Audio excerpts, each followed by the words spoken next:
To try and throw some more light on events, we're joined by Pascal Boniface, Director of the Institute of Strategic and International Relations in Paris. Mr. Boniface, has a military intervention in Libya any chance of success? Monsieur Boniface, d'abord, est-ce qu'une intervention militaire en Libye a des chances d'être couronnée de succès? Militarily, yes. It's not a difficult thing, because if the countries, particularly of NATO, intervene militarily against Libyan forces, the balance of power is in their favour. The difficulty is political, because if such an intervention did not have the green light from the UN, and if it was purely Western powers, purely NATO, it would be a military success but a strategic and political failure. So to succeed politically, first it's essential to get the agreement of the UN Security Council and also for Arab League states to participate one way or another in such an operation. What could the potential consequences be of a military engagement in Libya, specifically the enforcement of a no-fly zone?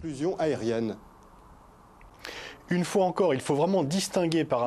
again, you really have to look at the military operation. If it's a unilaterally Western military operation, something like the Iraq War or the Afghanistan War, that could be a military success and a strategic failure. But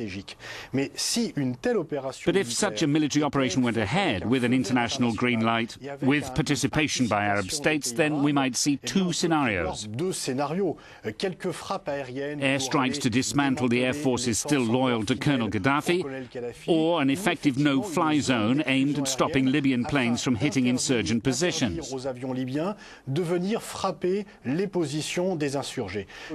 no-fly zone like that would not solve all the problems and would not deliver an immediate victory to the insurgents, but it would considerably hamper the operations of troops loyal to Gaddafi. Do Western powers have real room to manoeuvre or the means to apply pressure? Of course, the idea is to get consensus, and that's not a uniquely Western operation. Arab countries might indeed be ready to listen to the arguments, particularly to put a stop to the massacres in Libya. Even Russia and China, who are generally reticent, not to say hostile, to military intervention, for traditional reasons that have nothing to do with Libya. It's been their constant position when it comes to military intervention in a country. But even they could change their standpoint if the humanitarian situation really becomes too much.